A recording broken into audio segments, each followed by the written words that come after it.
la perspective d'une trêve entre Israël et le Hamas qui se rapproche. Alors que les efforts diplomatiques se sont intensifiés ce week-end, c'est aujourd'hui que le groupe islamiste palestinien doit se prononcer sur la proposition égyptienne de cessez-le-feu. Proposition avec laquelle le Hamas dit n'avoir aucun problème. 7 mois après l'attaque sanglante sur le sol israélien, une réunion tripartite doit se tenir au Caire ce lundi en présence de l'Égypte et du Qatar. La trêve était également au cœur des discussions entre Benjamin Netanyahou et Joe Biden. Le président américain et le premier ministre israélien s'étant entretenus par téléphone ce dimanche au sujet d'un cessez-le-feu immédiat sur Gaza. On poursuit avec l'État à la rescousse d'Athos. Bruno Le Maire a annoncé hier l'envoi d'une lettre d'intention à l'ex-fleuron informatique.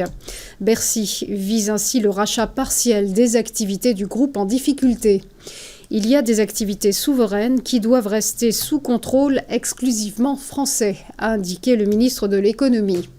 L'offre du gouvernement concerne ces systèmes liés à la dissuasion nucléaire, au commandement des armées et aux services de renseignement.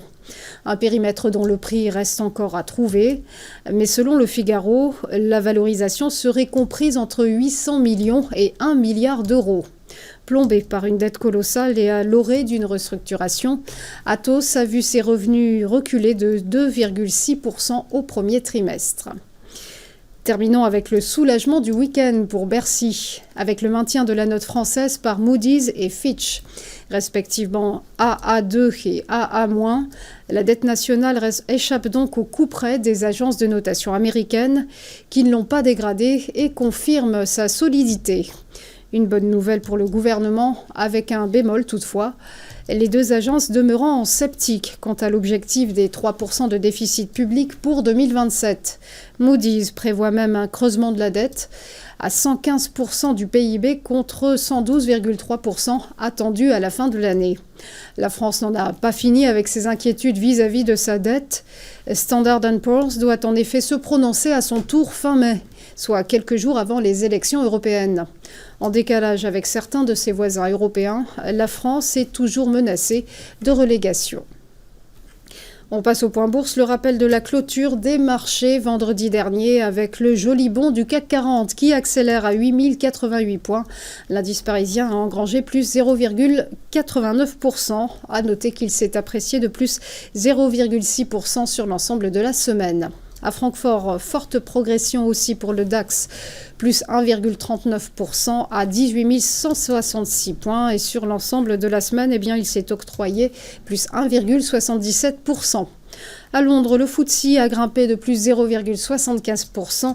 Il pointe à 8139 points et sur l'ensemble de la semaine, il se hisse de plus 1,45% à l'issue de 4 records consécutifs.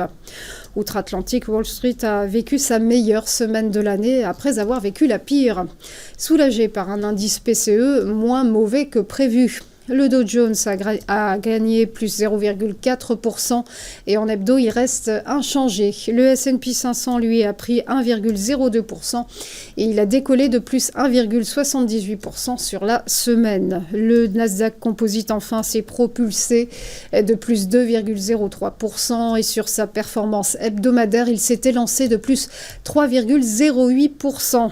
Quant au Nikkei, l'indice de Tokyo a fini en hausse de plus 0,8% vendredi suite à la décision de la BOJ de maintenir ses taux inchangés.